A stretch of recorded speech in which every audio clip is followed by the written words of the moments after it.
Hey guys, it's Rogue here. I wanted to share a pedal board I've been building for some new material and a new project I'm working on. A few of my friends, a few people on Discord I was sharing demos with wanted to know a bit more about how I was getting the weird-ass guitar tone I'm currently using on these projects and demos. So I thought I'd take you through what I've got going on. You have to excuse me, it's a little prototypical. I'm still kind of working on the setup, but I'll explain. So the signal chain starts with an EQ. I have this bass graphic equalizer, but as far as I can tell, it's a whatever 2, 4, 6, 7 band EQ at those frequencies you can see specified at the top, plus an amplitude adjustment, pardon me. So the idea was put EQ, pitch effects, which I'm running the Whammy DT. It's a little dusty. It's good use. This is my favorite pedal I own. I just love this thing. So yeah, EQ, pitch. I'm skipping the wah because at the time I thought it was maybe giving me a bit of I thought maybe it was stuck and gave me kind of a cocked, permanently wad up sound, so I just skipped it for now. We're going to be going back to it. I got it sorted out. I'm just not using it right now. So you can see I just use fucking spaghetti everywhere. And yeah, so what that does then is it goes into my radial big shot ABY, and basically I go into one parallel send that is the Behringer Ultra Metal, which I have dialed in like that, just absolute dirt.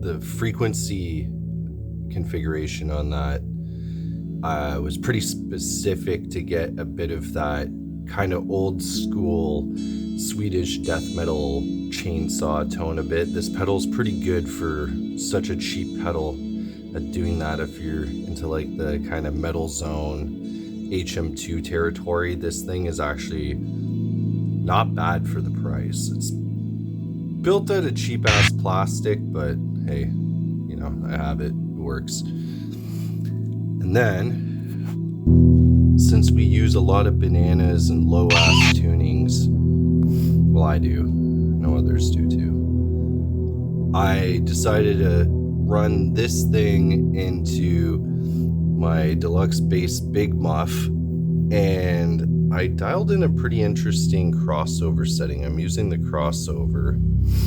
You see there's quite a bit of gain, what they call sustain, I think, blended in just a bit over 50%.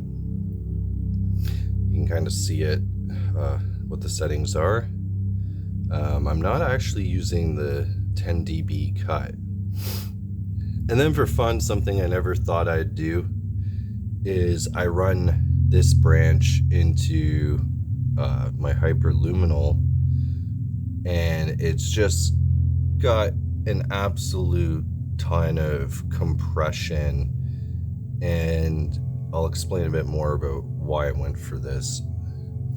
Going back to the ABY, the second send will, in live situations, go to my MX5 amp modeler, which will be modeling up something that I'm going to show you on the computer, because I need to order a new power supply for my MX5 right now. I seem to misplace it when I started building this board, so we'll have to wait a bit longer, but I'll probably do a follow-up then. But yeah, so the idea was I wanted something a bit more old school, I guess, in tonality, but I didn't want to lose some of the characterization and the articulation of the kind of more, we'll call it modern kind of tones I've been using in the last couple of years with like Dissension, when I played live with them for Surgical Abnormalization, if you follow that project.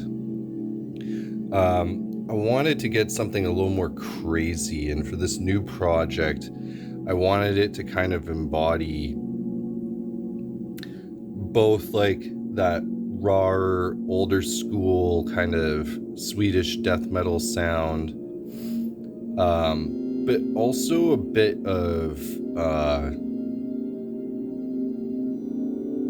like kind of a glitchy dubstep kind of sound. So I found driving a really sawy tone into this pedal with the crossover filter sounding, or set, pardon me, like this. You see that's the low pass, and if I can focus this, come on, the low pass and high pass filter settings for the crossover with it enabled. That's this light, and its own distortion and fuzz being generated on top of that. Going into the super compressed hyperluminal configuration there, it really drives all this like wubbiness with all this kind of like what sounds like upward compression and shit like that. And then because I'm sending it to 2 channels and I can blend it, I get kind of this tone in behind my more modern amp tone. I'm running through plugins. I'm actually using NAMM Universal right now with I believe a Horizon Drive Bedonk capture. That's a line 6, I believe. Sounds pretty good right now. You know, I'm still experimenting with this.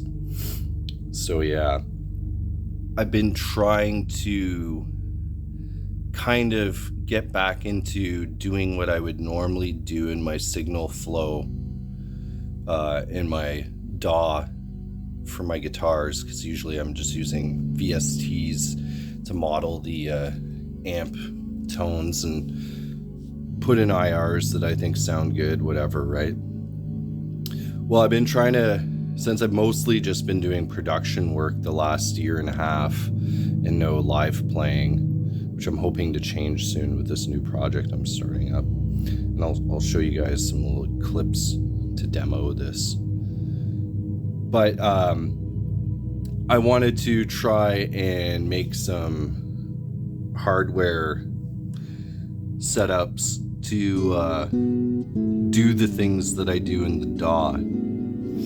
So, and also at some point later I'll edit this so you can, when we got power for this thing, so I can show you what I was doing before, which is also similar to what I do on the DAW, to offload some of the blocks and that capability to hardware.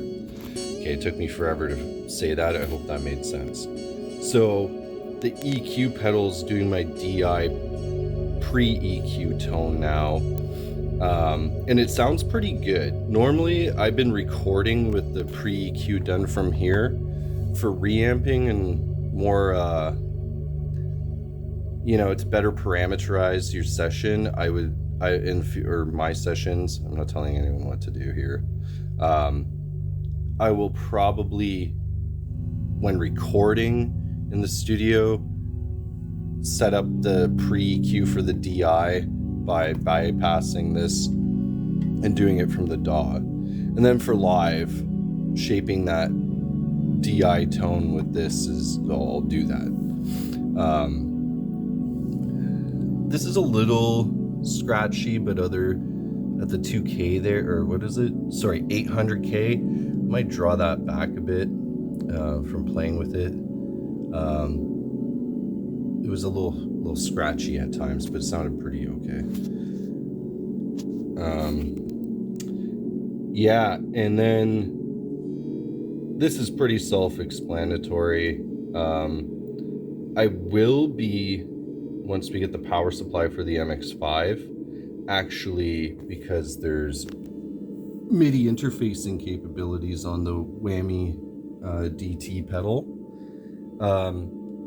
I will be actually programming that when I'm on my scene and I switch my tones, depending on the song we're doing or I'm doing, I'm going to send a MIDI signal to, you know, select the appropriate, whether it's doing the tuning up or down or selecting a specific harmonizer pitch shift setting, you know. So basically I don't have to tap dance because I can't turn this knob accurately with my toes. So we'll want to exploit that, but what I don't want to do is like do a full automation of all this, just, you know, just switching, because I like, you know, controlling the pitch manually with my foot, because it just gives a more human and kind of organic feel about the pitch shifting. So that's how I do it. But so this is my DAW, and you can see my channels and buses for how I process my guitars, and that includes capturing the pedal output that you saw earlier. So at that radial ABY, where it goes to the ultra metal deluxe and the hyperluminal chain for that glitchy, buzzy old school death metal sound, I'm capturing it right on these two channels, and you'll see that it's routed to this stereo bus channel right here. And then I provided, since as we know that pedals have their own preamp section, I provide an impulse response, which I believe is the free, yeah, it's the free R.Y.D.M digital, the big mojo. I've been liking that one. For now, everything that's an impulse response in the setup, I believe, is that. Oh wait, might be only half true. We'll get to that though. And then on the other side of the ABY, which would either go into the MX5 for a modeled modern quote-unquote amp tone. Since we're not using the MX5, the other side of the radial ABY goes to these two channels. Similarly, like the pedal capture, they're panned hard left and right. And those get routed to this bus channel. So one thing I've really liked doing with my distorted tone right now, when doing it with modeling, is I recently actually it's been quite a few months now, but R.Y.D.M Digital released the MLC1 knob for free for a period of time. I was lucky enough to get it, and man, this thing sounds pretty good. I run that, as you can see, ahead of the NAMM Universal plugin. My OBS isn't set up to capture those plugins, so I can provide some screenshots or something after. But yeah, I just kind of use a low gain MLC setting to kind of put a head as a kind of drive effect into the NAMM Universal, and the response on the Ampknob MLC is just like, it's got some really good mid, and you know, cleans things up when you use it kind of like a boost into your other amp sims. I highly recommend it. And then of course we got NAMM Universal, and that is running the Bedonk Horizon drive capture I was mentioning earlier. Into the Instigator, I was playing with an angled Powerball capture, but we just bypassed that. And then I got some aggravator settings, and then again that R.Y.D.M Big Mojo IR blended in this case with the default NAMM Universal IR, the IR1. So from the stereo guitar bus that I just described, I do provide a send, and this is something I've been doing for a few months now. You wouldn't hear, I didn't do this for the record on the surgical song we put out in December, Deus Malpractici. I didn't do this, but what I do is I send this to a parallel bus that uses archetype Gojira to basically pitch down a full octave, and I blend that in just for some sound reinforcement, give it some low end. I find when you do that, your high notes, you can hear the harmonized effect. It becomes more obvious and kind of has a kind of weird digital organ sound sometimes, but I kind of like weird, so in this, making it sound is kind of like out there and weird and digi kind of. I think for this project it makes a lot of sense. So what a lot of guys do, I heard Per talk about this on one of his streams the other day. That's Per Nilsson, I believe, from Scar Symmetry. He does this too, I found out, but he automates it to shut the pitch off, like I guess when he does certain, higher pitch phrasing and stuff, so you don't hear it as obviously. I just roll with it, it's a sound.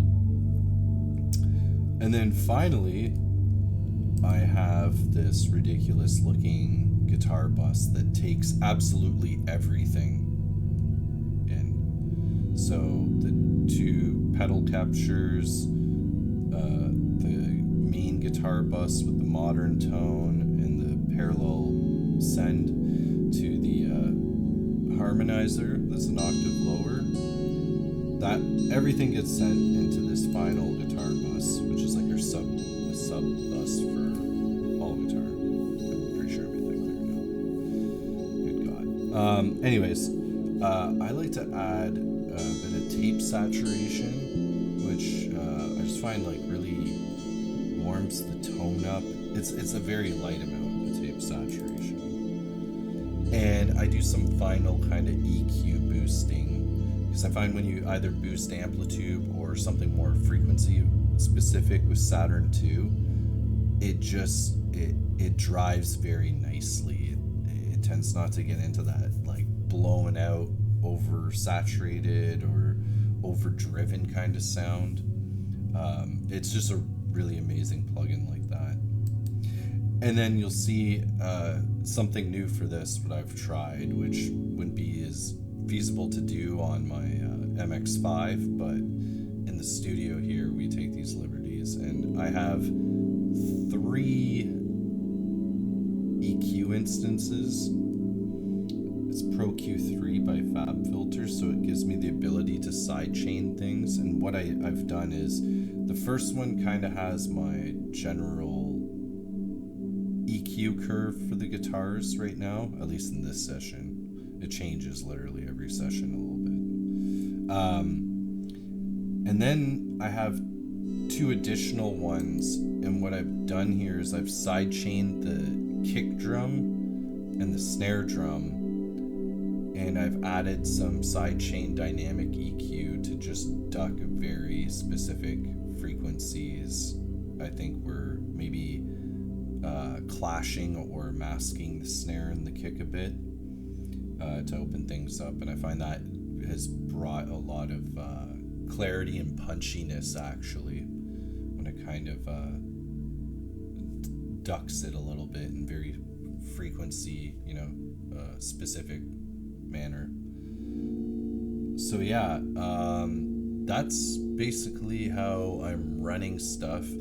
Just to recap, ignoring the pedal capture and my previous stuff, I'd say in the last 6 months,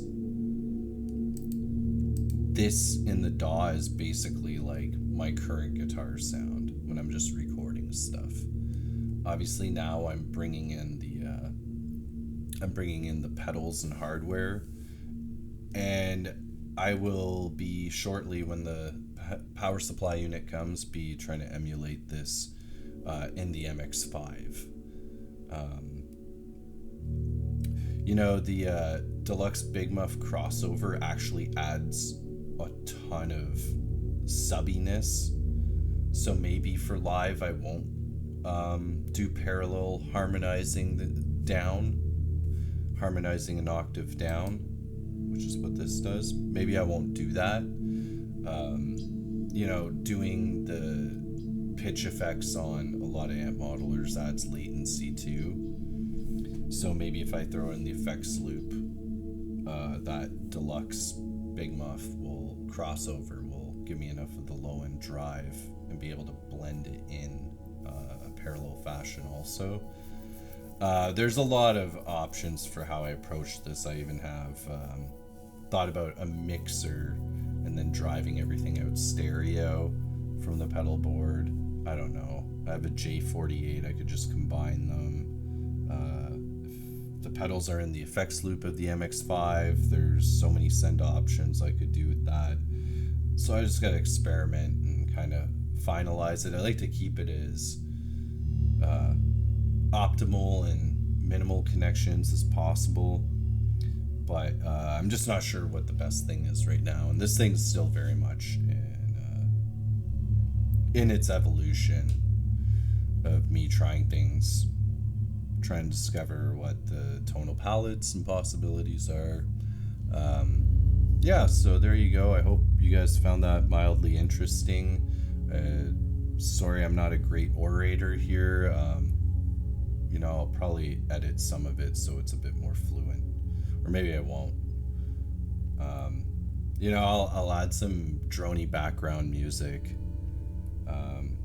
to distract you from all the stuttering and nonsense of listening to me. All right, guys. I love you guys. Take care. Thanks for everything. And stay fucking metal.